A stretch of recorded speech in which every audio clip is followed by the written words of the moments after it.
എന്റെ സീറ്റും നിന്നെ മുളവർത്താനും കേൾക്കേണ്ട കാര്യമൊന്നും എനിക്കില്ല. അതെ, നിന്നെ പോലെ തന്നെ ഞാനും ഇവിടെ പലതും കേട്ടും സഹിച്ചൊക്കെ തന്നെയാണ് നിൽക്കുന്നത്. എന്റെ ഒന്ന് വെച്ചിട്ട് പോടോ, വെറുതെ കിടന്ന് വള വള വള വളാന്ന് പറഞ്ഞ് സംസാരിച്ചോണ്ടിരിക്കേ. എന്താ മക്കളെ? എന്താ മക്കളെ, എനിക്ക് കെട്ടുപ്രായം ആവണേനെ മുന്നേ കെട്ടാൻ വേണ്ടി ഒരു ചെറുക്കനെ കൊണ്ടുവന്ന് മുമ്പിൽ നിർത്തി. വീട്ടുകാരെ സങ്കടപ്പെടുത്തണ്ടല്ലോ എന്ന് വിചാരിച്ചിട്ട് കെട്ടാൻ വേണ്ടി തല കുഞ്ചു കൊടുത്ത്. ഇപ്പതേ എന്റെ ജീവിതം കോഞ്ഞാട്ട. നല്ല പ്രായത്തിലല്ല ഒളിച്ചോടി പോവായിരുന്നെങ്കിലാ. അത് ഞാൻ ചിന്തിച്ചില്ല. പൊട്ട ബുദ്ധി. വീട്ടുകാർക്ക് വിഷമാവുമല്ലോ, അല്ലെങ്കിൽ കുടുംബക്കാർക്ക് നാട്ടുകാർക്കൊക്കെ വിഷമാവുമല്ലോ.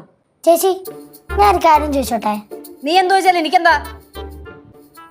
ഒളിച്ചോടി പോവാൻ ചേച്ചി ആരെങ്കിലും വിളിച്ചായിരുന്നോ? കൊച്ചെ, ഒളിച്ചോട്ടൊക്കെ മഹാ തെറ്റാണെന്നാണ് എന്റെ പൊട്ട ബുദ്ധിയിൽ ഞാൻ വിശ്വസിച്ചോണ്ടിരുന്നത്. എന്നാ അങ്ങനെയൊന്നും അല്ല. ഓ അങ്ങനെ. ഞാൻ വിചാരിച്ച് ചേച്ചിയുടെ കൂടെ ഒളിച്ചോടാൻ ആൾക്കാർ നിരന്ന് നിൽക്കുവാണെന്ന്.